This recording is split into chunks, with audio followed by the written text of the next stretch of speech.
اے ہمارے رب ہمیں اپنے ازواج اور اولاد کی طرف سے آنکھوں کی ٹھنڈک عطا فرما اور ہمیں متقی لوگوں کا امام بنا. یہی لوگ ہیں جو اپنے صبر کے بدلے جنت میں بالا خانے دیے جائیں گے اور وہ اس میں دعائے خیر اور سلام سے استقبال کیے جائیں گے. اس میں وہ ہمیشہ رہنے والے ہوں گے. کتنا اچھا ٹھکانہ اور کتنی اچھی قیام گاہ. اولاد کے لیے دعا مانگنا انبیاء اور اہل ایمان کا شیوا رہا ہے. ابراہیم علیہ السلام نے دعا کی تھی ربی ہب لی من الصالحین، اے میرے رب مجھے نیک اولاد عطا فرما. اہل ایمان کی دعا اللہ تعالیٰ نے قرآن مجید میں ذکر کی ہے، وَأَصْلِحْ لِي فِي ذُرِّيَّتِي، اور میری خاطر میری اولاد کی اصلاح کر دے. زکریا علیہ السلام نے دعا کی تھی فَهَبْ لِي مِن لَّدُنْكَ وَلِيًّا يَرِثُنِي وَيَرِثُ مِنْ آلِ يَعْقُوبَ وَاجْعَلْهُ رَبِّ رَضِيًّا، مجھے اپنے پاس سے ایک وارث عطا فرما جو میرا وارث بنے اور آل یعقوب کا وارث ہو، اور اے میرے رب اسے پسند کیا ہوا بنا، وہ ایسا ہو جس سے تو راضی ہو جائے، وہ پسندیدہ ہو. ابراہیم علیہ السلام نے دعا کی تھی رب اجعلنی مقیم الصلاۃ ومن ذریتی ربنا وتقبل دعا، اے میرے رب مجھے بھی اور میری اولاد کو بھی نماز قائم رکھنے والا بنا، اے رب میری یہ دعا قبول فرما. اہل ایمان ہمیشہ اپنی اولاد کے لیے دعا کرتے ہیں. سورۃ الفرقان کی جو آیات میں نے آپ کے سامنے پڑھی ہیں یہ عباد الرحمان سے متعلق آیات ہیں کہ رحمان کے خاص بندے، رحمان کے پسندیدہ بندے اللہ تعالیٰ سے دعا کرتے ہیں کہ ربنا ہب لنا من ازواجنا وذریاتنا قرۃ اعین، کہ اللہ ہمیں اپنی ازواج سے اور اپنی اولاد سے آنکھوں کی ٹھنڈک عطا فرما. یاد رکھیے یہ دعا ہر صاحب ایمان کا شیوا ہے.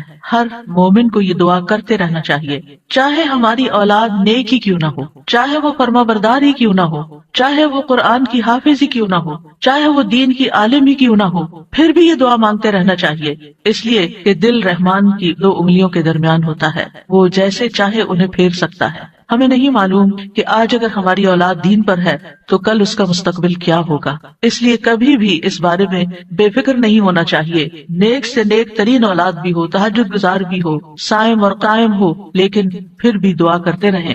اگر آپ کی اولاد نیک ہے تو آپ کی دعائیں ان کی نیکی میں استقامت اور اضافے کا سبب بنے گی، یعنی وہ مزید نیک بنے گی، ان کے اندر مزید استقامت آئے گی اور پھر اسی طرح ان کا ایمان بھی بڑھے گا. اور اگر وہ نیک نہیں ہے اور اگر وہ آپ کی آنکھوں کی ٹھنڈک نہیں ہے تو اس دعا سے انشاءاللہ وہ آپ کی آنکھوں کی ٹھنڈک بنیں گے. تو ہم سب کو بھی یہ دعا کرتے رہنا ہے کہ اے اللہ ہماری اولاد کو نیک بنا اور ان کو متقین کا امام بنا، یعنی تقوی والوں کی صحبت میں ہوں اور تقوی والوں میں بھی سب سے آگے ہوں، تقوی والوں کو بھی مزید لیڈ کرنے والے ہوں، ان کی رہنمائی کرنے والے ہوں، اور پھر یہ کہ وہ ہماری آنکھوں کی ٹھنڈک بھی ہوں، یعنی جہاں وہ رب کے پسندیدہ ہوں وہاں وہ ہمارے لیے بھی باعث سکون ہو.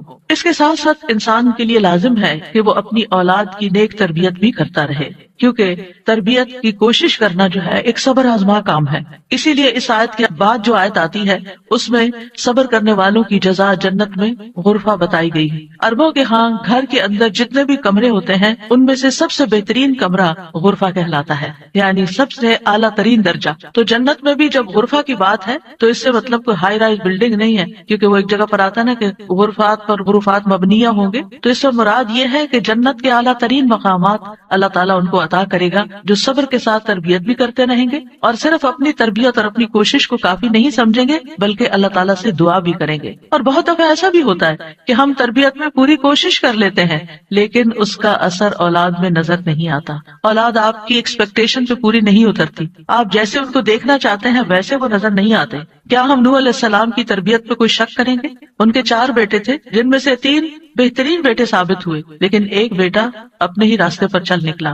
اس میں انسان کی کوشش اگر ہو اور انسان کے بس میں ہو اولاد کی اصلاح تو وہ سبھی کو سیدھا کر کے رکھ دے، لیکن یاد رکھیے کوشش ہماری، دعا ہماری، اور اس میں اثر ڈالنے والا اور اس کو ہماری آنکھوں کی ٹھنڈک بنانے والا صرف اور صرف ہمارا رب ہے. اس لیے مومن صرف اپنی کوششوں پہ بھروسہ نہیں کرتا بلکہ وہ اپنے رب کو پکارتا رہتا ہے. اور پھر عام طور پر یہ ہوتا ہے کہ ہم اس دعا کو اپنی دعاؤں کا حصہ نہیں بناتے. ہاں جب اولاد کی طرف سے کوئی تکلیف پہنچتی ہے، جب وہ ہماری کوئی بات نہیں مانتے یا ہمیں ناراض کرتے ہیں تو پھر ہمیں خیال آتا ہے کہ ہمیں دعا کرنی چاہیے کہ ان کی اصلاح ہو جائے اور یہ سیدھے ہو جائے اور ہماری آنکھوں کی ٹھنڈک بن جائے. یاد رکھیے یہ صرف اولاد کے بگاڑ کے وقت کی دعا نہیں ہے بلکہ ہمیشہ یہ دعا کرتے رہنا چاہیے. اپنی روزمرہ زندگی کی خاص دعاؤں میں اس دعا کو شامل کر لیں، اپنی نمازوں میں، سجدوں میں، قبولیت کے اوقات میں اپنی اولاد کے لیے دعا کریں، کیونکہ اولاد انسان کی محبوب ترین چیزوں میں سے ہے. جن کو اللہ نے اولاد کی نعمت سے نوازا ہے وہ اچھی طرح سمجھ سکتے ہیں کہ ہماری زندگی میں اولاد کا کیا مقام ہے.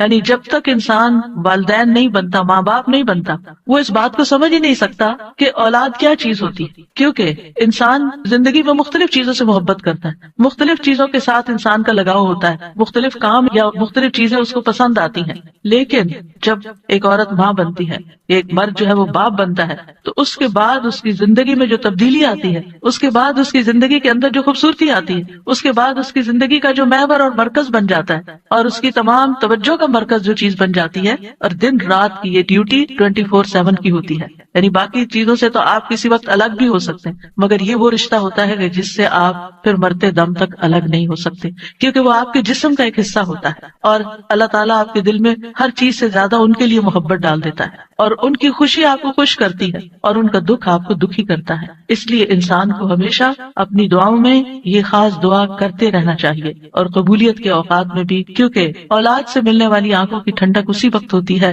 جب اولاد سیدھے رستے پر ہوتی ہے، جب اولاد نیک ہوتی ہے، اچھے کام کر رہی ہوتی ہے، تو پھر ہی ماں باپ کی آنکھوں کی ٹھنڈک ہوتی ہے.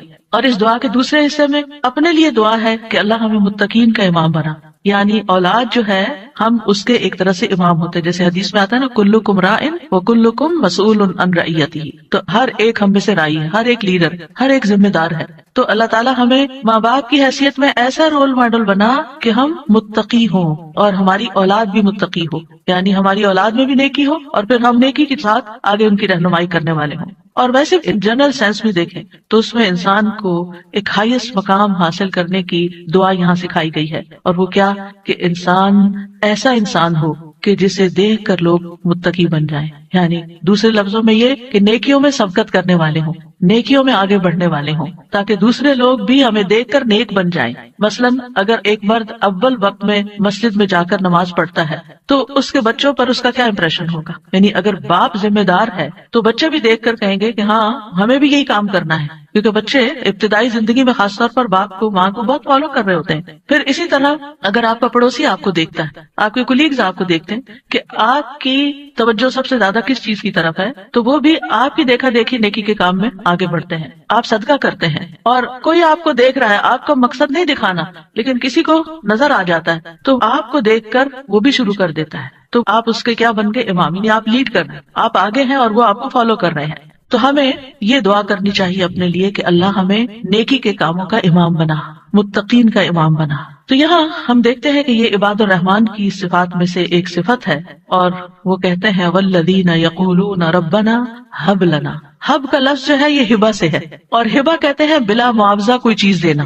یا رب ہم نے کچھ کیا نہیں، لیکن تو اپنے پاس سے ہمیں عطا فرما، اپنی خاص رحمت سے ہمیں یہ عطا فرما. من ازواجنا، ازواج کا لفظ جو ہے یہ زوج سے ہے. جن اور حیوانات ان سب میں نر اور مادہ پایا جاتا ہے، جو ہر ایک دوسرے کا زوج کہلاتا ہے. یعنی عورت کے لیے بھی یہ لفظ استعمال ہوتا ہے اور مرد کے لیے بھی استعمال ہوتا ہے. اگر مرد یہ دعا کریں گے تو اپنی بیویوں کے لیے کریں گے کہ ہماری بیویاں ہمارے لیے آنکھوں کی ٹھنڈک ہوں، اور اگر عورتیں یہ دعا کریں گی تو ان کے ازواج ان کے خاوند ہوں گے کہ ان کو ہمارے لیے آنکھوں کی ٹھنڈک بنا. اور ذریات سے مراد ذریت جو ہے صرف اولاد نہیں ہوتی، اولاد کی اولاد بھی ذریت کہلاتی ہے. کیونکہ آپ نے دیکھا ہوگا کہ جب آپ اپنی اولاد کے لیے دعا کرتے ہیں اور وہ کسی قابل ہوتی، بڑی ہوتی، پھر ان کے بچے پیدا ہوتے ہیں، تو بعض اوقات اپنے بچوں سے زیادہ بچوں کے بچے پیارے ہو جاتے ہیں. اور اگر وہ نیک بنتے ہیں تو ہمیں آنکھوں کی ٹھنڈک نصیب ہوتی ہے، اور اگر بچوں کے بچوں میں کوئی بگاڑ آ جائے تو آپ ایکولی دکھ اور تکلیف میں مبتلا ہو جاتے ہیں. تو اس لیے یہ بہت جامع دعا ہے کہ ہم صرف اپنے لیے نہیں، اپنے بچوں کے لیے نہیں، بلکہ اپنی نسلوں کے لیے دعا کر رہے ہوتے ہیں.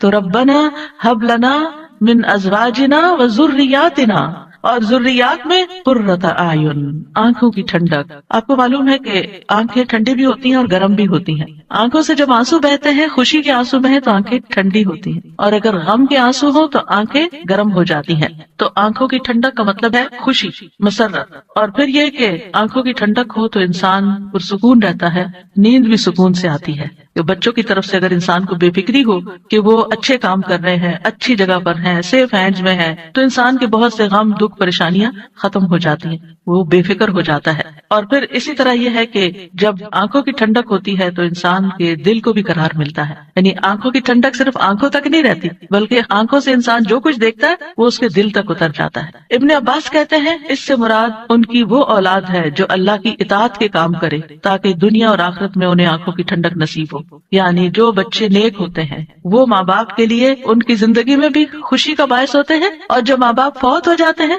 تو وہ ان کے لیے صدقہ جاریہ بن جاتے ہیں۔ اور پھر جب قیامت کے دن اٹھیں گے اور اولاد اور والدین کو اللہ سبحانہ تعالیٰ جمع کر دے گا اپنی جنتوں میں، تو یہ وہاں بھی ان کو دیکھ دیکھ کر خوش ہوتے رہیں گے۔ obviously جو بچے ماں باپ کے ساتھ نہیں جا سکیں گے، جو ماں باپ کا دین چھوڑ گئے یا ان کا راستہ چھوڑ گئے یا نماز روزہ چھوڑ گئے، تو پھر ظاہر ہے کہ وہ بچے چاہے دنیا میں کتنے بھی کامیاب کیوں نہ ہوں، وہ آخرت میں ساتھ نہیں ہوں گے۔ تو اس لیے جب یہ دعا کرتے ہیں تو اس میں ان کی ہدایت اور صلاح کی دعا بھی آ جاتی ہے۔ یعنی یہاں اس دعا سے مراد صرف بچوں کا ظاہری حسن اور خوبصورتی اور ان کی دنیا کی کامیابیاں اور دنیا میں ان کا مال و دولت کمانا، یہ بھی ٹھیک ہے، خوشی کی بات ہوتی ہے۔ بچہ خوبصورت ہو تو ماں باپ کو بہت اچھا لگتا ہے، بچہ اگر کامیاب ہو، کوئی ڈگری کر لے تو ماں باپ کو بہت اچھا لگتا ہے، بچے کو اچھی جاب مل جائے تو ماں باپ بہت خوش ہوتے ہیں۔ اور جو ماں باپ صرف دنیا کے لیے جیتے اور جن کا مطلب اور مقصد، ایم اور گول صرف دنیا کمانا ہوتا ہے، وہ انہی باتوں پر خوش ہوتے رہتے ہیں۔ لیکن جو اہل ایمان ہوتے ہیں ان کی خوشی صرف اس چیز میں نہیں ہوتی، ان کی خوشی اولاد کی نیکی میں ہوتی ہے کہ ہماری اولاد نیک ہو۔ تو جب ہم یہ کہتے ہیں کہ ہمیں آنکھوں کی ٹھنڈک عطا کر، تو اس سے مطلب یہ ہوتا ہے کہ اللہ وہ تیرے اطاعت گزار ہوں، فرما بردار ہوں، خیر اور بھلائی کے کاموں میں آگے جانے والے ہوں، اللہ کی عبادت اچھے طریقے سے کرنے والے ہوں، گناہوں اور حرام کاموں سے بچنے والے ہوں۔ اور وجعلنا للمتقین اماما، کہ اللہ ہمارے ماتحت جتنے بھی لوگ ہیں وہ سب متقی ہوں۔ یعنی ایک طرف اولاد کے لیے دعا اور دوسری طرف ان لوگوں کے لیے جو ہمیں فالو کرتے ہیں یا جن کے اوپر ہم ذمہ دار بنائے گئے ہیں کہ یا اللہ ان کے اندر بھی تقویٰ پیدا کر دے۔ یعنی ہماری اولاد تو نیک ہو، لیکن آپ کے ساتھ جو لوگ کام کر رہے ہیں، جن کے آپ ذمہ دار ہیں، مثلاً اگر آپ استاد ہیں اور آپ کے شاگرد ہیں، یا آپ ایک لیڈر ہیں، کمیونٹی لیڈر ہیں اور آپ کے بہت سے فالوورز ہیں، یا اسی طرح اور جو بھی کام آپ لیڈرشپ رول میں کرتے ہیں، تو اللہ جو لوگ آپ کی جو ٹیم ہے، اللہ اس کو بھی متقی بنا دے، اس کے اندر بھی اپنی محبت پیدا کر دے۔ کتنی خوبصورت دعا ہے۔ ظاہر ہے کہ انسان انہی لوگوں کے ساتھ ہوتا ہے، یا تو گھر میں ہوتا ہے یا باہر کام پر ہوتا ہے۔ جب گھر میں ہوتا ہے تو کیا ہوتا ہے، بیوی اور بچوں کو دیکھ کر انسان اپنی آنکھیں ٹھنڈی کرتا ہے، اس کو ایک پرسکون ماحول ملتا ہے۔ اور جب وہ گھر سے باہر ہوتا ہے، اپنی جاب پر ہوتا ہے، اپنی ٹیم کے ساتھ ہوتا ہے، تو ان کی نیکی، ان کا اخلاق، ان کا تقویٰ دیکھ دیکھ کر اس کی آنکھیں ٹھنڈی ہوتی رہتی ہیں۔ سنسیئر مخلص ساتھیوں کا مل جانا یہ اللہ تعالیٰ کی بہت بڑی نعمت ہوتی ہے۔ اور پھر آپ دیکھیے کہ یہ نہ صرف ان کے تقویٰ کی دعا ہے، بلکہ جو خود متقی بننے کی خواہش رکھتا ہوگا وہی چاہے گا کہ اس کے ساتھی اور اس کے ماحول کے لوگ اور اس کے آس پاس کے لوگ تقویٰ والے ہوں۔ اور یہ معنی بھی اس کا بنتا ہے کہ یا اللہ تو ہمیں اتنا تقویٰ عطا کر کہ ہم متقین کے امام بن جائیں، یعنی ان متقین میں سے بھی سب سے آگے ہو تقویٰ میں۔ للمتقین اماما، یعنی ہمیں ہدایت کا امام بنا، لوگوں کو ہم سے ہدایت حاصل ہو، گمراہی کا امام نہ بنے۔ کیونکہ اللہ سبحانہ تعالیٰ نے خوش بخت لوگوں کے بارے میں فرمایا سورۃ الانبیاء میں، وَجَعَلْنَاهُمْ أَئِمَّةً يَهْدُونَ بِأَمْرِنَا وَأَوْحَيْنَا إِلَيْهِمْ فِعْلَ الْخَيْرَاتِ وَإِقَامَ الصَّلَاةِ وَإِيتَاءَ الزَّكَاةِ وَكَانُوا لَنَا عَابِدِينَ۔ اور ہم نے انہیں ایسے پیشوا بنایا جو ہمارے حکم کے ساتھ رہنمائی کرتے تھے، اور ہم نے ان کی طرف نیکیاں کرنے اور نماز قائم کرنے اور زکوٰۃ ادا کرنے کی وحی بھیجی، اور وہ صرف ہماری عبادت کرنے والے تھے۔ تو اس سے کیا پتہ چلتا ہے کہ ہم نے انہیں ایسا پیشوا بنایا جو ہمارے حکم کے ساتھ رہنمائی کرتے تھے۔ یہ ہے متقین کے امام، کہ جو اللہ کی مرضی اور اللہ ہی کے دی ہوئی جو تعلیم اور ہدایت ہے اس کے مطابق لوگوں کو گائیڈ کرتے ہیں، صرف اپنی من پسند چیزوں یا اپنی طرف سے چیزیں ایجاد نہیں کرتے۔ اور اہل شقاوت بدبخت لوگوں کے بارے میں آتا ہے وَجَعَلْنَاهُمْ أَئِمَّةً يَدْعُونَ إِلَى النَّارِ، ہم نے ان کو ایسے امام بنایا جو لوگوں کو آگ کی طرف بلاتے ہیں، جیسے فرعون تھا، قارون اور اس طرح کے لوگ کہ لوگ ان کو فالو کرتے تھے اور وہ خود بھی آگ کی طرف جانے والے، جیسے فرعون کے بارے میں آتا ہے يَقْدُمُ قَوْمَهُ يَوْمَ الْقِيَامَةِ فَأَوْرَدَهُمُ النَّارَ، کہ قیامت کے دن وہ اپنی قوم کو لیڈ کر رہا ہوگا اور انہیں آگ میں لے جا کے گرائے گا۔ تو اس لیے بہت ضروری ہے کہ ہم خیر میں اچھا نمونہ بنے. اور ویسے بھی آپ دیکھیں کہ انسان کے امپریشنز ہوتے ہیں، انسان جو کچھ کرتا ہے، اچھا کرتا ہے یا برا کرتا ہے، اس کے آثار ہوتے ہیں. یعنی آپ اچھا کرتے ہیں اور آپ کو دیکھ کے جتنے لوگ خاموشی سے اچھا کر لیتے ہیں وہ سارے آپ کے آثار ہو گئے، اور ان سب کی نیکی آپ کی نیکی میں جمع ہو گئی. اور آپ کو دیکھ کر اگر کوئی شخص غلط ٹرینڈ اختیار کرتا ہے تو اس کی قباحت بھی آپ کے پلے میں پڑ گئی. تو متقین کا امام بننے کے لیے یاد رکھیے دو چیزیں بڑی اہم ہیں، ایک ہے صبر اور دوسرے ہے یقین. صبر اور یقین، یہ دو چیزیں ہوں تو یہ مقام حاصل کیا جا سکتا ہے. اللہ تعالیٰ فرماتے ہیں وَجَعَلْنَا مِنْهُمْ أَئِمَّةً يَهْدُونَ بِأَمْرِنَا لَمَّا صَبَرُوا وَكَانُوا بِآيَاتِنَا يُوقِنُونَ. اور جب انہوں نے صبر کیا تو ہم نے ان میں سے ایسے امام بنائے جو ہمارے حکم سے رہنمائی کرتے تھے اور وہ ہماری آیات پر یقین رکھتے تھے. یاد رکھیے ایک بچے کی تربیت صبر آزما کام ہوتا ہے، اور اس کے بارے میں ہوپ فل رہنا بھی بڑا ضروری ہوتا ہے. کیونکہ اگر ہم صبر کا دامن چھوڑ دیں اور یہ کہے کہ یہ تو ماننے والے نہیں اور یہ ہماری سنتے نہیں، ٹھیک ہے جو چاہیں کریں، اور ان کو کھلی چھٹی دے دیں، تو وہ تو بگاڑ کی آخری حد کو پہنچ جائیں گے. آپ کھلی چھٹی دے دیں گے نہیں، آپ کو اچھے اخلاق کے ساتھ، رویے کے ساتھ وقتاً فوقتاً ان کی اصلاح کا کام کرتے رہنا ہے. اور یہ صبر آزما کام ہے. یعنی بعض اوقات آپ کا دل اندر سے کٹ رہا ہوگا، آپ شدید غصے کا شکار ہوں گے، شدید نفرت کا شکار ہوں گے ان کے کسی غلط کام پر، لیکن آپ اس کا ایسا اظہار نہیں کریں گے کہ جس سے وہ ہمیشہ کے لیے آپ کو خیر بات کہہ کے چلے جائیں اور آپ سے کٹ جائیں. کیونکہ آپ دیکھیں بہت سے بچے ایسے ہوتے ہیں جو ماں باپ کی نیگنگ سے اور ماں باپ کی بد اخلاقی اور بدسلوکی سے پھر وہ ہمیشہ کے لیے ان کو چھوڑ ہی جاتے ہیں. تو ایسا کوئی طریقہ اختیار نہیں کرنا کہ جس سے وہ دور ہوں، بلکہ محبت کے ساتھ. یعنی اگر ان کے اندر آپ دیکھتے ہیں کچھ چیزیں ایسی ہیں جو درست نہیں، تو محبت کے ساتھ اور صبر کے ساتھ دعائیں کرتے کرتے ان کی اصلاح کرتے جائیں. ہو سکتا ہے آپ اپنی زندگی میں نہ دیکھیں وہ دن جس کو آپ دیکھنا چاہتے ہیں، لیکن مرنے کے بعد آپ کو ان کی دعائیں پہنچ رہی ہیں، آپ کی وہ محنت ضائع نہیں جائے گی. تو لما صبروا، صبر کرنا بہت ضروری ہے. اور پھر یہ ہے کہ ان کی طرف سے جتنی بھی آزمائشیں آئیں، ان کی طرف سے جو تکلیفیں آپ کو پہنچے، کیونکہ جو بھی ماں باپ بنتے ہیں وہ سب جانتے ہیں کہ اولاد کی طرف سے بعض اوقات آنکھوں کی ٹھنڈک سے زیادہ تکلیفیں ہی پہنچتی. یعنی وہ آپ کا مقام نہیں سمجھتے جب تک وہ خود ماں باپ نہیں بنتے، ان کو سمجھ نہیں آتی کہ ماں باپ کا مقام کیا ہے اور ماں باپ کی تکلیف کیا ہے. لہٰذا ایسے تمام مواقع پر صبر سے کام لینا ہے. اور دوسرا یہ کہ یقین رکھنا ہے، بے یقینی سے دعا نہیں کرنی، یقین رکھنا کہ اللہ میری دعائیں سنتا ہے اور وہ ضرور سنے گا. لم اکم بدعائک رب شقیا، اے رب میں تجھ سے دعا مانگ کر کبھی بدبخت ہوا ہی نہیں، تو دعاؤں کا سننے والا ہے. ایسی دعا کرنے والوں کا انجام بہت بہترین ہے. اللہ تعالیٰ فرماتے ہیں اولئک یجزون الغرفۃ، ایسے نیک بندے جن کے اندر یہ صفات ہوں، جو یہ چاہتے ہوں کہ ان کی اولاد اچھی ہو جائے، ان کے ازواج، ان کی بیوی یا شوہر اچھا ہو جائے، اور پھر صبر کے ساتھ یہ سب کام کریں، تو پھر ان کا انجام بھی بہت اچھا ہے. اور وہ کیا ہے کہ جنت کا اعلیٰ ترین مقام، جیسا کہ سورۃ العنکبوت میں آتا ہے والذین آمنوا وعملوا الصالحات لنبوئنہم من الجنۃ غرفا تجری من تحتها الانہار خالدین فیہا نعم اجر العاملین الذین صبروا وعلی ربہم یتوکلون. اور جو لوگ ایمان لائے اور انہوں نے نیک کام کیے، ہم انہیں ضرور ہی جنت کے اونچے گھروں میں جگہ دیں گے، یعنی بہترین مقام پر جگہ دیں گے جن کے نیچے سے نہریں بہتی ہیں. یعنی اوپر جب ہوتا ہے تو نیچے کا سین زیادہ بہتر نظر آتا ہے.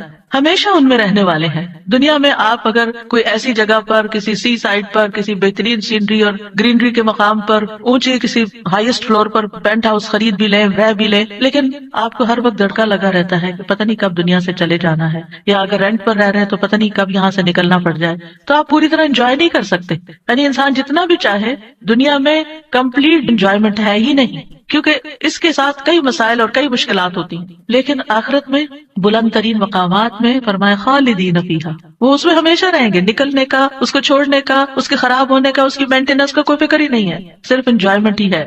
نعم اجر العاملین، لیکن یہ کس کو ملتا ہے؟ جو عمل کرتے ہیں، جو کام کرتے ہیں، جو محنت کرتے ہیں. کتنا اچھا اجر ہے عمل کرنے والوں کا. کون ہے وہ عمل؟ کیا دو عمل بتائے گئے؟ الذین صبروا وعلی ربہم یتوکلون، وہ جو صبر کرتے ہیں اور اپنے رب پر توکل کرتے ہیں، بھروسہ کرتے ہیں. اور اس کے علاوہ حدیث سے بھی اس مقام کو حاصل کرنے کی بات ہمیں پتہ چلتی ہے. نبی صلی اللہ علیہ وسلم نے فرمایا جنتی لوگ اپنے سے بلند کمرے والے کو، غرفہ والوں کو اپنے اوپر ایسے دیکھیں گے جیسے وہ دنیا میں چمکدار گہرے ستارے کو دیکھتے. اتنے بلند ہوں گے ان کے مقامات. آپ سوچئے کبھی آپ جب جہاز پر ونڈو سیٹ پر بیٹھے ہوتے ہیں تو آپ جب نیچے دیکھتے ہیں تو بعض بہت ہی خوبصورت مناظر نظر آتے ہیں. تو آپ سوچئے کہ جس کا گھر وہ ستارے کی جگہ پر ہو، اتنا بلند مقام اس کو مل چکا ہو، تو پھر اس کو کیا کچھ نظر نہیں آئے گا نیچے. فرمایا فرمایا کہ جس طرح وہ دنیا میں چمکدار گہرے ستارے کو دیکھتے ہیں جو آسمان کے مشرقی یا مغربی کنارے میں بہت دور ہوتا ہے، ان میں سے ایک دوسرے سے افضل ہوگا۔ لوگوں نے عرض کیا یا رسول اللہ یہ تو انبیاء کے محل ہوں گے جنہیں ان کے سوا اور کوئی نہ پا سکے گا۔ آپ نے فرمایا نہیں، اس ذات کی قسم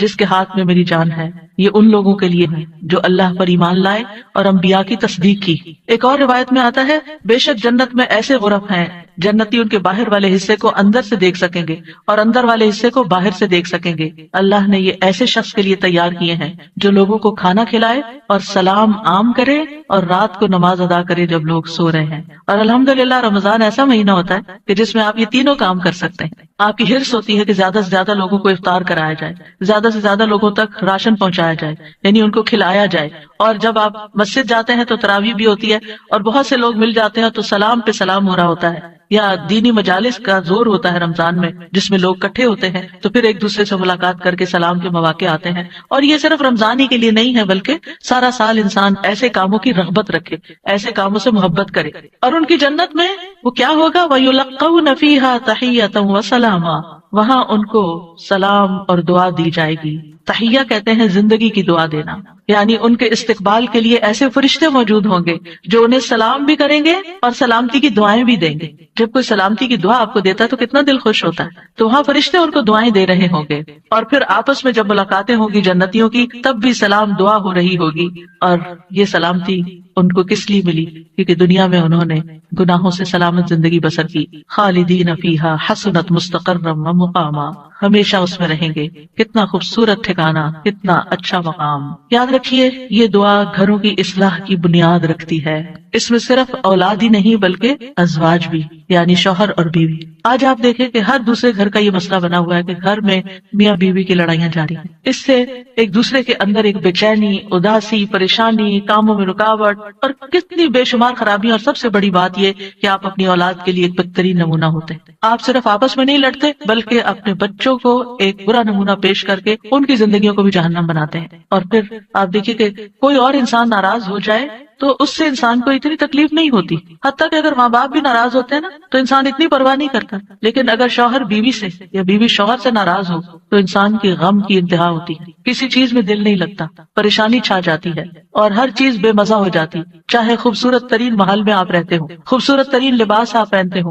بہترین کھانے آپ کھاتے ہو، لیکن اگر میاں بیوی کا آپس میں پیار نہیں ہے، آپس میں اتفاق نہیں ہے، آپس میں ایک دوسرے سے خوش نہیں ہے تو زندگی کی کوئی خوشی نہیں ہوتی۔ تو اس لیے بہت ضروری ہے کہ اس دعا سے کام لیا جائے، اور جہاں کہیں تھوڑے بہت بھی پرابلمز ہیں وہ بھی انشاءاللہ حل ہو جائیں گے، اور جہاں بڑے مسائل ہیں اور جہاں مسائل نہیں بھی وہاں بھی یہ دعا پڑھی جائے تاکہ گھروں کے اندر ایک خوبصورتی آئے۔ یعنی اللہ تعالیٰ نے ہمیں منع تو نہیں کیا کہ دنیا میں ہم محبت سے زندگی نہ گزاریں، یعنی ہمیں دنیا میں بھی محبت چاہیے، آپس کی اتفاق اور پیار چاہیے۔ ایک محبت جو ہوتی ہے وہ انسان کی ضرورت ہوتی ہے، ایک دوسرے کی کیئر کرنا ایک ضرورت ہوتی ہے ہر انسان کی۔ اور اللہ سبحانہ وتعالیٰ نے جوڑے بنائے کیوں ہیں؟ قرآن مجید میں اللہ تعالیٰ فرماتے ہیں وَمِنْ آيَاتِهِ أَنْ خَلَقَ لَكُم مِّنْ أَنفُسِكُمْ أَزْوَاجًا لِتَسْكُنُوا إِلَيْهَا وَجَعَلَ بَيْنَكُم مَّوَدَّةً وَرَحْمَةً إِنَّ فِي ذَلِكَ لَآيَاتٍ لِقَوْمٍ يَتَفَكَّرُونَ۔ اور اس کی نشانیوں میں سے ایک یہ ہے کہ اس نے تمہاری ہی جن سے تمہارے جوڑے پیدا کیے یا بیویاں پیدا کی تاکہ تم ان کے پاس سکون حاصل کرو، اور تمہارے درمیان محبت اور رحمت پیدا کر دی۔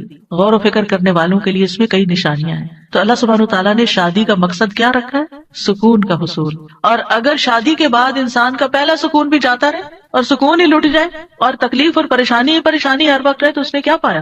تو شادی کا مقصد ہی بہت ہو گیا۔ ٹھیک ہے شادی کے اور بھی کئی مقاصد ہو سکتے ہیں، لیکن سب سے بنیادی اور اول مقصد اللہ تعالیٰ نے کیا رکھا ہے اس رشتے کے اندر؟ ایک دوسرے سے سکون، مودت اور رحمت، ایک دوسرے سے محبت بھی کریں اور ایک دوسرے پر رحم بھی کریں، ایک دوسرے کا کیئر کریں، ایک دوسرے کا خیال رکھیں، ایک دوسرے کی ضرورت کو پہچانیں۔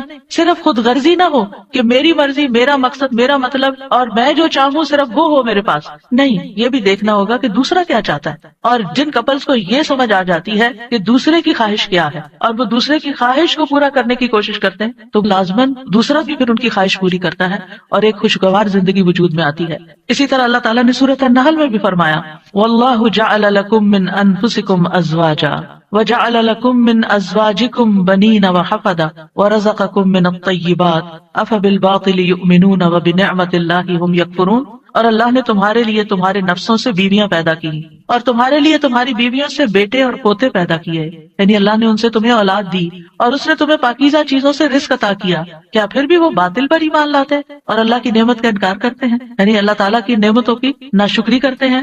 تو یاد رکھیے کہ گھروں کی اصلاح کا انحصار ازواج کی اصلاح پر ہے، آپس کے اتفاق پر ہے، اور اولاد کی اصلاح سے پہلے ازواج کی اصلاح کی بات ہے۔ ابن علان کہتے ہیں کہ یہ دعا یعنی ازواج کے بارے میں شروع ہوتی ہے، کیونکہ اگر ازواج کی اصلاح ہو تو اولاد کی اصلاح ہوتی ہے، یعنی شوہر یا بیوی کی اصلاح ہو جائے، وہ ایک دوسرے کے لیے آنکھوں کی ٹھنڈک ہو، تو اولاد خود بخود آنکھوں کی ٹھنڈک ہوتی چلی جائے گی۔ اور آنکھوں کی ٹھنڈک سے مراد یہ نہیں ہے صرف کہ ایک شوہر اپنی بیوی کو زیادہ خوبصورت دیکھے یا تندرست دیکھے، بلکہ اس حال میں دیکھے کہ وہ اللہ کی فرما بردار ہو، کیونکہ ایک حدیث میں آتا ہے کہ دنیا متاع ہے اور دنیا کی سب سے بہترین متاع نیک بیوی ہے، یعنی دنیا میں جتنی بھی نعمتیں ہیں ان میں سے سب سے بڑی نعمت ایک مرد کے لیے کیا ہے؟ ایک نیک بیوی ہے، ایک اچھی بیوی ہے۔ اور نیکی صرف نماز روزے کا نام نہیں ہوتی، نیکی اچھے اخلاق کا نام ہوتی ہے۔ ایک اور حدیث میں آتا ہے نا کہ جب ایک عورت 5 وقت کی نماز پڑھے، رمضان کے روزے رکھے اور اپنے شوہر کی اطاعت کرے، جب وہ اس کو دیکھے اس کو خوش کر دے تو وہ جنت کے جس دروازے سے چاہے داخل ہو جائے، یعنی اس تعلق کی بہتری اور خوبصورتی کا اتنا زیادہ اہتمام کیا گیا ہے۔ اور پھر آپ دیکھیں کہ متقین کا امام بننے کے لیے انسان کو پہلے گھر میں اچھا امام بننے کی ضرورت ہے، یعنی گھر سے باہر آپ اسی صورت میں اچھے امام بن سکتے ہیں جب آپ گھر کے اندر خوبصورتی لاتے ہیں اور اس کے لیے کوشش بھی کرتے ہیں۔ دیکھیے کچھ رشتے ہمیں اللہ کی طرف سے بنے بنائے مل جاتے ہیں، جیسے ماں باپ کا رشتہ ہے، ماں باپ سے آپ کو انکنڈیشنل لو ملتا ہے، آپ اچھا کریں آپ برا کریں، آپ ان کو خوش کریں آپ ان کو ستائیں، آپ ان کے قریب ہوں آپ ان سے دور ہوں، وہ آپ سے محبت کرتے ہی نہیں، آپ زندہ ہوں آپ مر جائیں، ہر صورت میں محبت کرتے ہیں۔ آپ نے دیکھا ان ماؤں کو جن کا کوئی بچہ فوت ہو جائے تو وہ زندہ کو بھول گئے، اسی کو یاد کرتی رہتی ہیں جو چلا گیا ہے، قریب ہو تب بھی محبت کرتے ہیں، دور ہو تب بھی محبت کرتے ہیں۔ ماں باپ کی محبت انکنڈیشنل، لیکن ازواج کی محبت کنڈیشنل ہوتی ہے۔ اگر آپ اچھے اخلاق کا مظاہرہ کریں گے، اچھے انسان بن کر رہیں گے تو آپ کی محبت بڑھتی جائے گی، لیکن اگر آپ اپنے اخلاق کو کھو دیں گے تو پھر اس محبت میں کمی آنی شروع ہو جائے گی۔ تو کچھ رشتے بنے بنائے ہوتے ہیں اور کچھ کو بنانا پڑتا ہے، ان کی مینٹیننس کرنی پڑتی ہے۔ یاد رکھیے شادی جو ہے یہ انبیاء کا طریقہ ہے، نیک لوگوں کا طریقہ ہے، ہمارے دین کا شعار ہے۔ نکاح جو ہے وہ نصف ایمان ہے، یعنی ہمارے دین میں کرسچینٹی کی طرح یہ نہیں ہے کہ آپ شادی نہیں کریں، آپ نن بن جائیں، آپ فقیر بن جائیں اور آپ زیادہ نیک ہیں، نہیں، آپ شادی کر کے زیادہ نیکی کما سکتے ہیں۔ یعنی اسلام جو ہے وہ فطری ضروریات کو مد نظر رکھتا ہے۔ اللہ تعالیٰ فرماتے ہیں یقیناً آپ سے پہلے بھی ہم نے کئی رسولوں کو بھیجا اور ہم نے ان کے لیے بیویاں اور اولاد بنائی، یعنی پیغمبر بھی بیویوں والے اور اولادوں والے تھے۔ نبی صلی اللہ علیہ وسلم نے فرمایا نکاح میری سنت ہے، بس جو میری سنت پر عمل نہیں کرتا وہ مجھ سے نہیں۔ تم لوگ شادی کیا کرو، یعنی شادی کرنا بھی ایک نیکی کا کام ہے، عبادت ہے، کیونکہ میں تمہاری تعداد کی بنا پر سابقہ امتوں سے کثرت تعداد میں مقابلہ کروں گا۔ ایک اور روایت سے پتہ چلتا ہے کہ شادی نہ کرنے والا نبی صلی اللہ علیہ وسلم کے طریقے سے منہ موڑنے والا ہے۔ آپ کو یاد ہوگا کہ وہ 3 صحابہ جو نبی صلی اللہ علیہ وسلم کی ایبسنس میں حضرت عائشہ کے پاس پوچھنے گئے تھے کہ آپ کے اعمال کیا ہیں، تو جب انہوں نے بتایا تو ان کا وہ تو اللہ کے نبی ہیں، تو اس لیے ایک نے کہا میں کبھی گوشت نہیں کھاؤں گا، دوسرے نے کہا میں کبھی رات کو نہیں سوؤں گا، تیسرے نے کہا میں کبھی شادی نہیں کروں گا۔ تو نبی صلی اللہ علیہ وسلم کو جب یہ باتیں پتہ چلی تو آپ نے اللہ تعالیٰ کی حمد و ثنا کی اور فرمایا ان لوگوں کو کیا ہو گیا ہے جنہوں نے ایسی اور ایسی باتیں کہی ہیں، میں رات میں نوافل بھی پڑھتا ہوں، سوتا بھی ہوں، نفلی روزہ رکھتا ہوں اور چھوڑ بھی دیتا ہوں، نکاح بھی کرتا ہوں، بس جو شخص میرے طریقے سے منہ موڑے گا وہ مجھ سے نہیں، یعنی وہ میری امت میں سے نہیں ہے جو میرے اس طریقے کو پسند نہ کرے۔ اللہ سبحانہ وتعالیٰ نے خود نکاح کی رغبت دلائی ہے، وَأَنكِحُوا الْأَيَامَ مِنكُمْ وَالصَّالِحِينَ مِنْ عِبَادِكُمْ وَإِمَائِكُمْ، اور اپنے میں سے بے نکاح مردوں اور عورتوں کا نکاح کر دو، اور اپنے غلاموں اور اپنی لونڈیوں میں سے جو نیک ہیں ان کا بھی۔ نکاح میں دیر کیوں کرتے ہیں عام طور پر؟ کہ ابھی بچے کچھ کماتے نہیں ہیں۔ فرمایا اگر وہ محتاج ہوں گے اللہ ان کو اپنے فضل سے غنی کر دے گا، اور اللہ وسعت والا سب کچھ جاننے والا ہے۔ اور پھر شادی ویسے بھی آپ دیکھیں نگاہ کی حفاظت کا ذریعہ ہے، شرمگاہ کی حفاظت کا ذریعہ ہے، نصف دین مکمل کرنے کا ذریعہ ہے۔ حدیث میں آتا ہے جب کوئی شخص نکاح کر لیتا ہے تو اپنا آدھا دین مکمل کر لیتا ہے، لہذا چاہیے کہ باقی آدھے دین کے بارے میں اللہ سے ڈرتا رہے۔ پھر آپ دیکھیے کہ صرف دنیا میں نہیں آخرت میں جنت میں بھی پاکیزہ جوڑے ہوں گے، وَلَهُمْ فِيهَا أَزْوَاجٌ مُطَهَّرَةٌ، پاکیزہ بیویاں ہوں گی۔ اہل جنت سے کہا جائے گا ادخلوا الجنت انتم وازواجکم تحبرون، تم اور تمہاری بیویاں جنت میں داخل ہو جاؤ، تم خوش رکھے جاؤ گے۔ فرشتے اہل ایمان اور ان کی بیویوں اور بچوں کے لیے دعائیں کرتے ہیں. کیا کہتے ہیں؟ ربنا وادخلهم جنات عدن التي وعدتهم ومن صلح من آبائهم وازواجهم وذرياتهم انك انت العزيز الحكيم.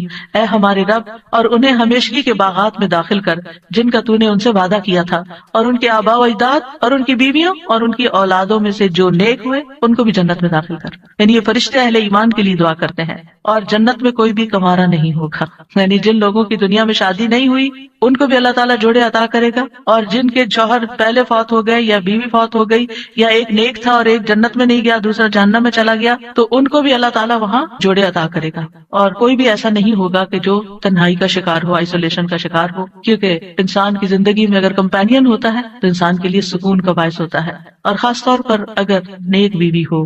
قرآن مجید میں آتا ہے فالصالحات قانتات، نیک عورتیں وہ ہیں جو شوہروں کی فرمانبردار ہوں، ان کی بات ماننے والی ہوں، اور ان کی عدم موجودگی میں اللہ کی حفاظت میں ان کے حقوق کی حفاظت کرنے والی، یعنی اپنی جان اور مال کی حفاظت کریں جب شوہر نہ بھی موجود ہوں. پھر ہمیں یہ کہا گیا ہے کہ پاک دامن عورت سے شادی کی جائے. اور عورت سے شادی کا معیار کیا رکھا گیا؟ نبی صلی اللہ علیہ وسلم نے فرمایا عورت سے 4 چیزوں کی وجہ سے نکاح کیا جاتا ہے: اس کے مال و دولت کی وجہ سے، یا اس کے حسب نسب کی وجہ سے، یا اس کی خوبصورتی کی وجہ سے، یا اس کی دینداری کی وجہ سے. تیرے ہاتھ خاک آلود ہوں، دیندار عورت سے شادی کر کے کامیابی حاصل کرو، کیونکہ اگر دین والی تمہارے گھر میں آئے گی تو اللہ سے ڈرنے والی ہوگی، اس کا اخلاق اچھا ہوگا، اس کے اندر بگاڑ نہیں ہوگا، تمہیں اس کو بار بار نماز کی پابندی کے لیے نہیں کہنا پڑے گا، اس کو نیکی کی طرف لانے کے لیے بہت ایفرٹ نہیں کرنی پڑے گی. اور پھر آپ دیکھیں کہ ایک ماں کے اوپر انحصار ہوتا ہے کہ بچوں کی کیا تربیت کرتی ہے، کیونکہ تربیت اولاد باپ کا حصہ کم ہوتا ہے، ماں کا حصہ زیادہ ہوتا ہے. اگر ایک بچہ اپنی ماں کو نیک دیکھتا ہے تو اس کے اندر ایک نیکی کی محبت پیدا ہوتی ہے. تو بہرحال یہ رشتے جو ہیں ان کے لیے دعا بھی ہے، اور اس کے ساتھ ساتھ انتخاب بھی اچھا ہو، اور پھر ان کو بنانے کے لیے کوشش بھی رہے. اللہ تعالیٰ مردوں کو حکم دیتے ہیں وَعَاشِرُوهُنَّ بِالْمَعْرُوفِ، عورتوں کے ساتھ بھلے طریقے سے زندگی بسر کرو، یعنی ان کے حقوق ادا کرو، اور ایک دوسرے سے محبت کرنا جو ہے یہ بھی دین کا حصہ ہے. عقبہ بن عامر کہتے ہیں میں نے رسول اللہ صلی اللہ علیہ وسلم کو یہ فرماتے ہوئے سنا کہ اسلام میں جائز لہو میں 3 چیزیں آتی ہیں: انسان کا اپنی بیوی کے ساتھ دل لگی میں مصروف ہونا، ہنسی مذاق کرنا، اپنے گھوڑے کی دیکھ بھال کرنا یعنی اس کے ساتھ ٹائم سپینڈ کرنا، اور تیر اندازی کرنا. بظاہر دیکھا جائے تو یہ ٹائم ویسٹر بھی ہو سکتے ہیں، لیکن یہ ہمارے دین میں ایک نیکی تصور کیے جاتے ہیں. یہ شغل جو ہے یا یہ ہابیز جو ہیں یہ پسندیدہ ہے. پھر یہ ہے کہ شوہر اور بیوی کو ایک دوسرے کا حق ادا کرنا ہے، کیونکہ یہ حقوق اللہ نے ایک دوسرے کے ذمہ رکھے ہیں اور اللہ تعالیٰ قیامت کے دن پوچھے گا. بعض اوقات ایک بیوی یہ کہتی ہے کہ میں شوہر کا حق نہیں دیتی کیونکہ وہ بھی میری فلاں بات نہیں مانتا، یا شوہر یہ کہتا ہے میں بیوی کا حق نہیں دیتا کیونکہ میری وہ فلاں بات نہیں مانتی. نہیں، جب تک آپ اس رشتے میں ہیں دونوں کو ایک دوسرے کا حق دیتے رہنا چاہیے. اور کیوں دینا چاہیے؟ کہ اللہ کا حکم ہے، اس لیے نہیں کہ شوہر خوش ہوگا یا بیوی خوش ہوگی، اس لیے کہ میرے رب کا حکم ہے،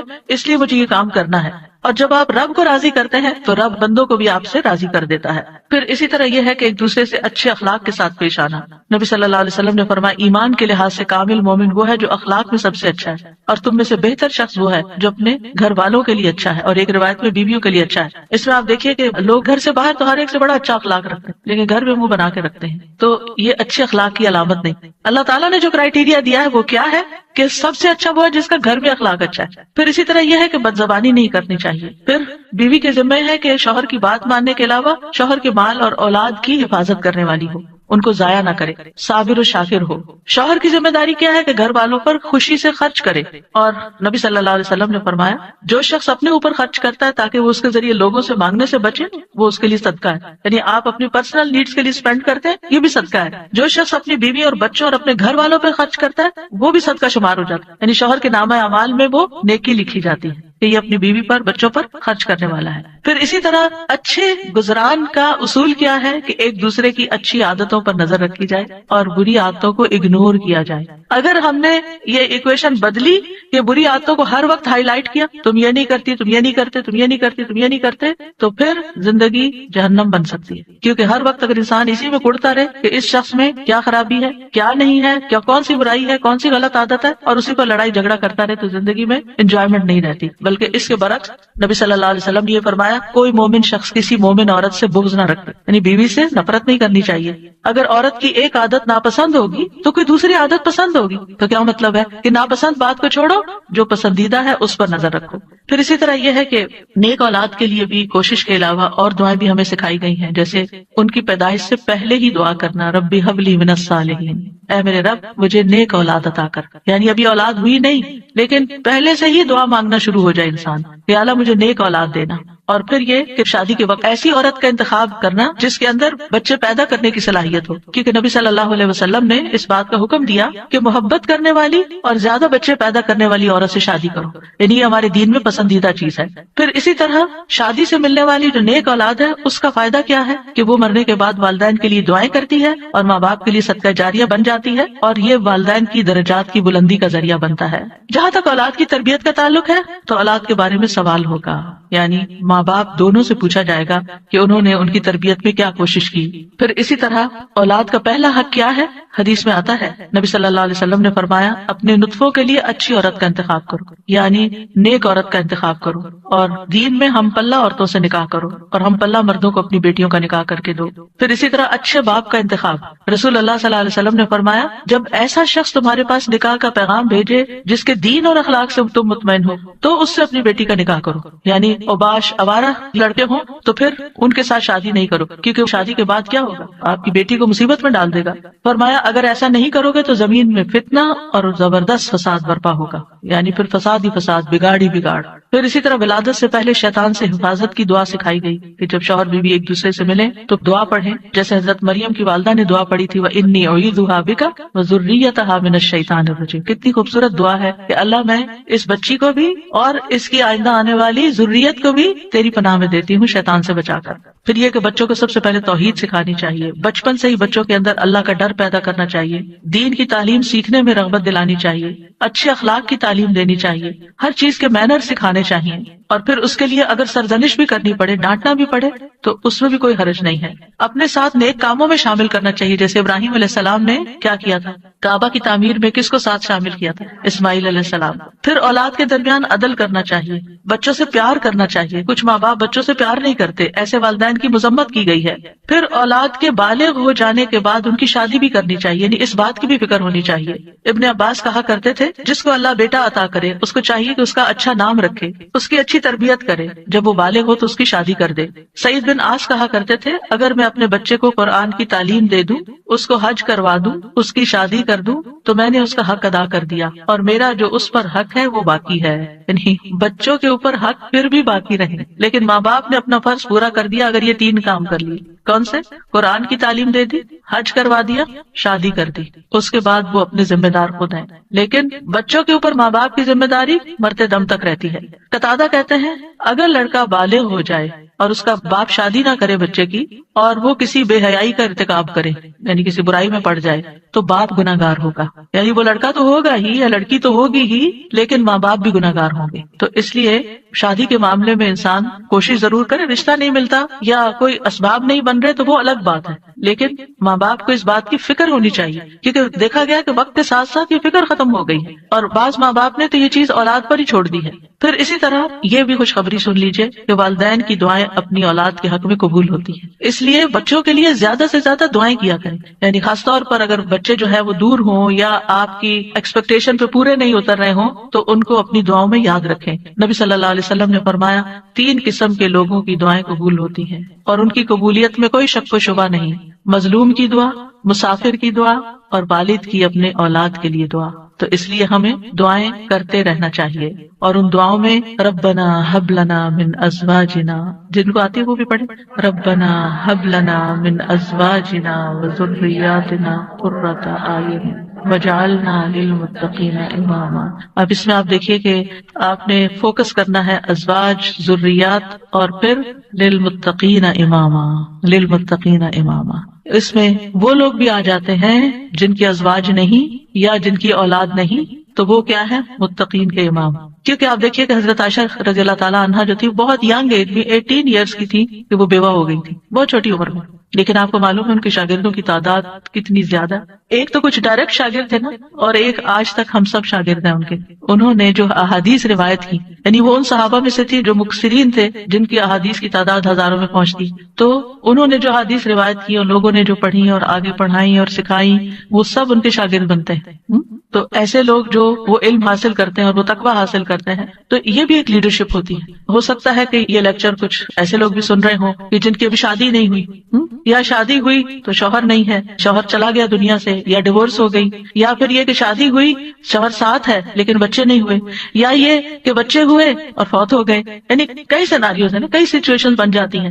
تو جو بھی کوئی سچویشن ہو، اس میں دعا کا یہ پہلا حصہ پڑھنے کے ساتھ ساتھ دوسرا حصہ آپ کے لیے ایک زبردست تسلی کا ذریعہ ہے کہ اگر ہمارے پاس دنیا کی یہ نعمتیں نہیں ہیں، یہ دنیا کی نعمتیں ہیں نا، اگر اللہ تعالیٰ نے لے لی تو اللہ تعالیٰ اس کا عوض بھی بہت زبردست دے گا. تو اللہ نے جو دوسری اپرچونٹیز اور جو دوسرے مواقع رکھے ہیں، ان سے ہمیں فائدہ اٹھانا چاہیے اور ایسے کام کرنے چاہیے اور ایسے کاموں میں اپنا وقت لگانا چاہیے. اور خاص طور پر میں ان خواتین سے کہوں گی جن کے بچے بڑے ہو چکے ہیں، جو اپنے بچوں سے فارغ ہو چکی ہیں اور اللہ تعالیٰ نے ان کو صحت جیسی نعمت عطا کر رکھی ہے، ان کو وقت دے رکھا ہے، ان کو مال دے رکھا ہے، وہ اپنے وقت کو کمیونٹی سروسز میں ضرور لگائیں. یعنی اگر تعلیم ہے ان کے پاس تو دوسروں کو تعلیم دیں، اور اگر ان کے پاس کوئی اسکلز ہیں تو وہ دوسروں کو اسکل سکھائیں، اور اگر کسی بھی قسم کا کوئی والنٹیئر ورک وہ کر سکتے ہیں تو اپنے آپ کو خود آفر کریں. تو ہو سکتا ہے کہ جہاں پر آپ آفر کریں وہاں آپ کے لیے کوئی اپرچونٹی موجود ہو اور آپ نیک کام میں حصہ لے لیں. اور اس کا یہ مطلب نہیں کہ یہ صرف فارغ لوگوں کا کام ہوتا ہے کہ وہ دین کی خدمت کرتے رہیں. صحابہ کرام نے اپنی ازواج اولاد کے ساتھ بھی یہ کام کیا ہے. یاد رکھیے، جس طرح ہم اپنی دنیا کو بنانے کے لیے، اپنی اولاد کو سنوارنے کے لیے ہم کوشش کرتے ہیں، اسی طرح ہمیں دوسروں کی اولاد اور دوسرے لوگوں کی بھی فکر ہونی چاہیے، ان کے لیے بھی خیر خواہی کرنی چاہیے. اور میں نے اپنی زندگی میں ایکسپیرینس کیا ہے کہ میں نے شاید اپنے بچوں سے زیادہ دوسروں کی فکر کی ہے اور اللہ تعالیٰ نے وہ خیر واپس لوٹا دی. یعنی اپنی اولاد کو شاید اتنا وقت جتنا ایک عام ایوریج ماں باپ دیتے ہیں اتنا شاید نہ دے سکی، لیکن الحمدللہ اللہ سبحانہ وتعالیٰ نے وہ خیر قبول کی اور میرے بچوں کو بھی ہدایت دے دی. تو ایسا نہیں ہوتا کہ جب ہم خیر بانٹتے ہیں تو خود خیر سے محروم ہو جاتے ہیں. کوئی امتحان آزمائش تو ہو سکتی ہے.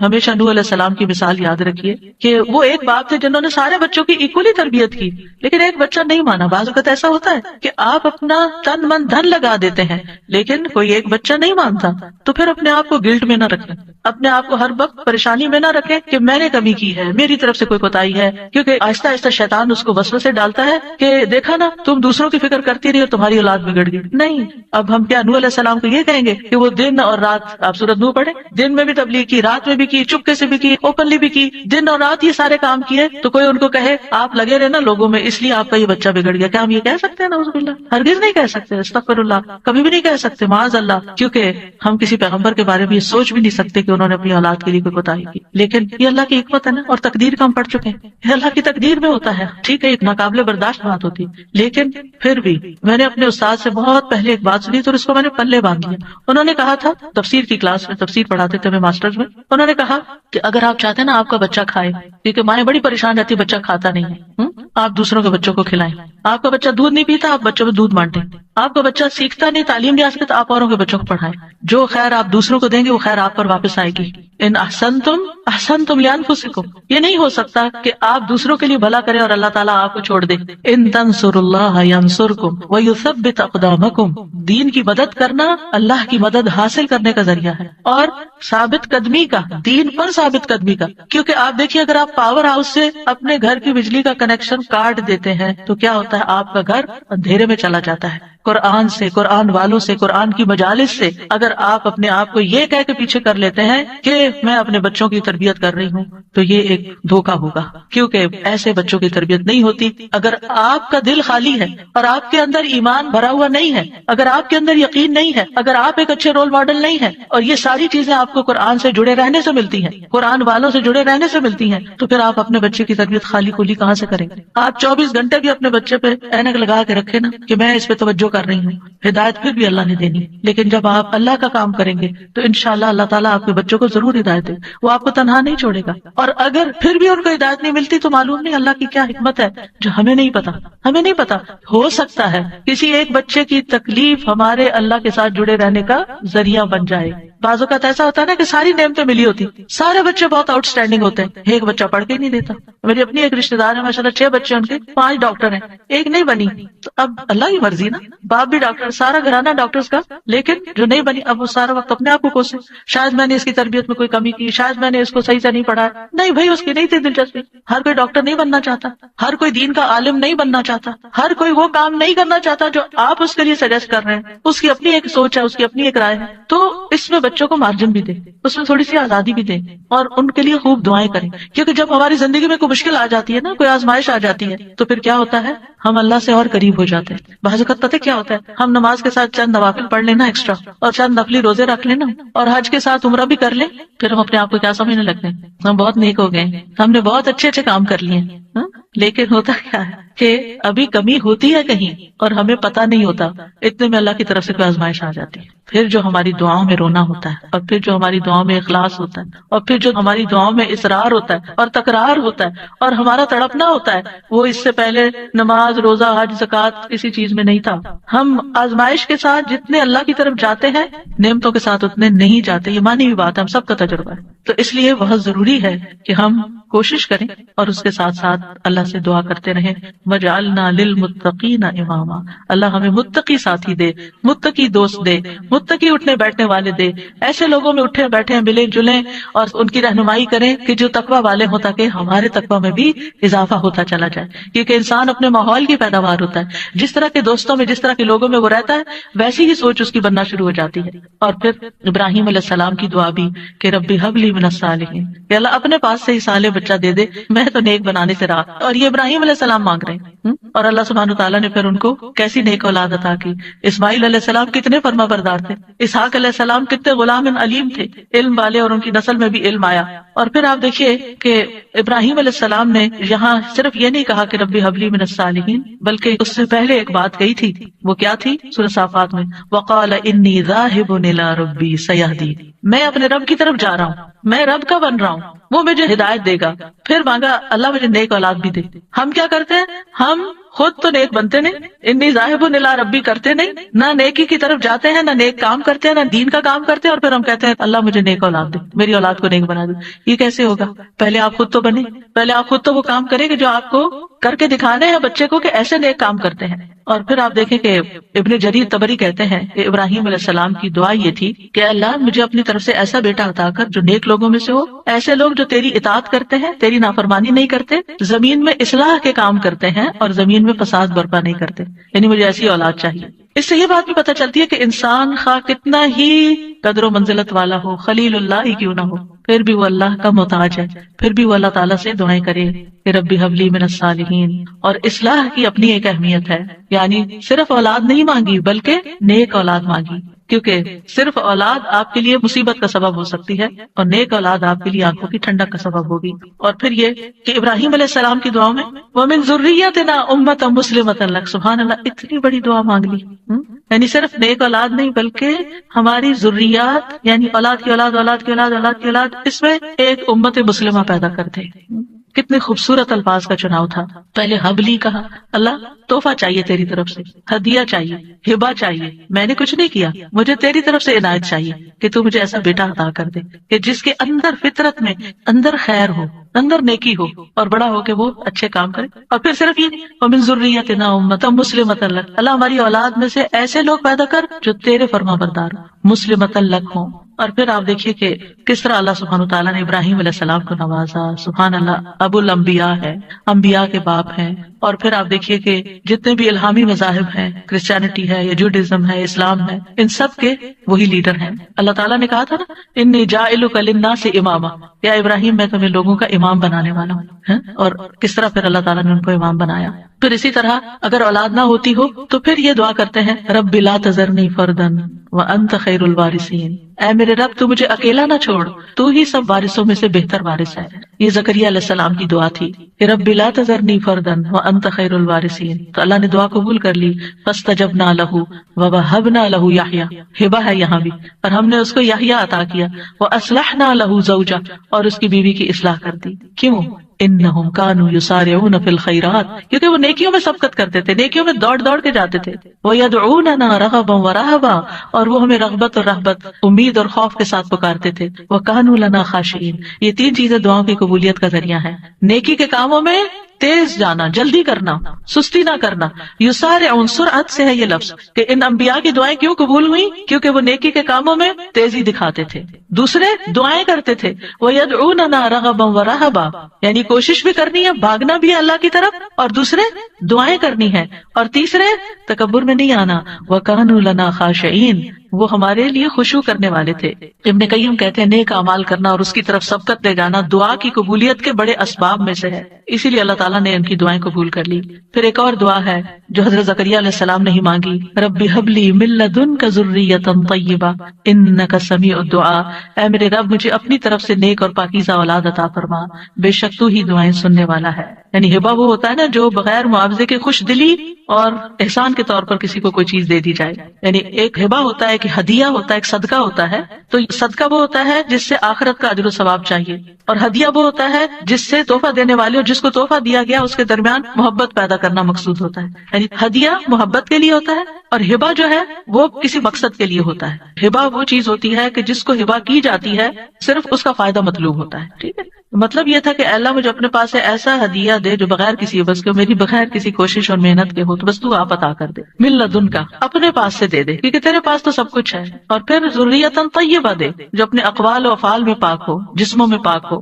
انک سمیع الدعاء، آپ تو دعائیں سننے والے. یہ محبت اور رحمت کو کھینچ لانے والی بات ہے. تو دعا کرنا جو ہے انبیاء کی سنت ہے.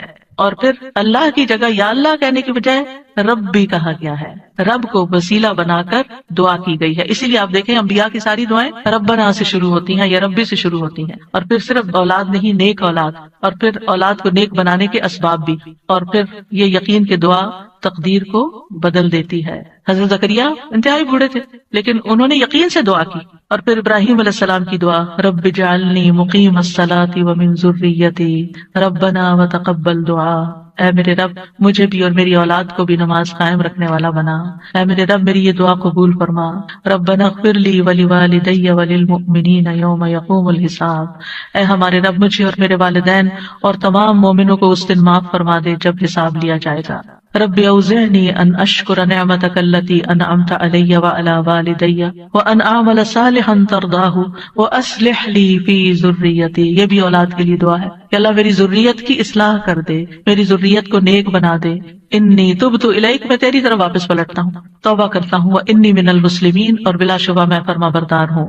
اور ربنا واجعلنا مسلمین لک ومن ذریتنا امۃ مسلمۃ لک وارنا مناسکنا وتب علینا انک انت التواب الرحیم. اے ہمارے رب ہم دونوں کو، یعنی ابراہیم اور اسماعیل علیہ السلام نے مانگی تھی دعا، اپنا فرما بردار بنا لے، اور ہماری اولاد میں سے ایک جماعت پیدا کر جو تیری فرما بردار ہو، اور ہمیں اپنی عبادت کے طریقے بتلا اور ہماری توبہ قبول فرما. بے شک تو بڑا توبہ قبول کرنے والا، نہایت رحم کرنے والا ہے. اور پھر آپ دیکھیے کہ کس طرح اللہ سبحانہ وتعالیٰ نے وہ دعا قبول کی اور محمد صلی اللہ علیہ وسلم ان کی اولاد میں پیدا ہوئے اور پھر ان سے امت مسلمہ پیدا ہوئی. تو یہ دعا جو ہے اس کی قبولیت میں بہت عرصہ لگا تھا لیکن قبول ہوئی. تو اس لیے انسان کو مایوس نہیں ہونا چاہیے. اور اسی طرح یہ دعا جو مسنون دعا ہے، اللہم انی اعوذ بک من جار السوء ومن زوج تشیبنی قبل المشیب ومن ولد یکون علی ربا یا ربا ومن مال یکون علی عذابا ومن خلیل ماکر عینہ ترانی وقلبہ یرعانی ان رأى حسنۃ دفنها واذا رأى سیئۃ اذاعها. اے اللہ میں تیری پناہ طلب کرتا ہوں برے پڑوسی سے، برا نیبر نہیں ہو، اور ایسے ساتھی سے، زوج سے، شوہر یا بیوی ایک دوسرے کے لیے، جو مجھے بڑھاپے سے پہلے بوڑھا کرتے، یعنی پریشان کر کر کے، اور ایسی اولاد سے جو مجھ پہ آقا بن بیٹھے، یعنی مجھ پہ اپنا حکم چلائے، ایسے مال سے جو میرے لیے عذاب کا باعث بن جائے، یعنی کئی دفعہ مال انسان کے لیے مصیبت بن جاتا ہے، ایسے چال باز دوست سے جس کی آنکھیں مجھے دیکھ رہی ہوں اور جس کا دل میری نگرانی کرتا ہے، یعنی وہ میرے عیبوں کو ہی دیکھتا رہے اور میرے حالات کا جائزہ لیتا رہے، اور وہ میری ہر نیکی کو دباتا جائے اور برائی کو نشر کرے. کچھ ایسے بھی لوگ ہوتے ہیں نا آپ کے آس پاس کہ جو آپ کو اپنا دوست بتاتے ہیں، یعنی آپ کے لیے اپنی دوستی ظاہر کرتے ہیں، لیکن وہ آپ کی ہر نعمت سے جلتے ہیں اور آپ کی ہر خرابی سے خوش ہوتے ہیں، اور آپ کے اندر کوئی کمی بیشی ہو تو جا کے دوسروں میں نشر کر دیتے ہیں. تو یہاں 5 چیزوں کی برائی سے بچنے کی دعا کی گئی ہے: برا پڑوسی، بد اخلاق مرد یا عورت، نافرمان اولاد، عذاب بننے والا مال، اور چال باز دوست.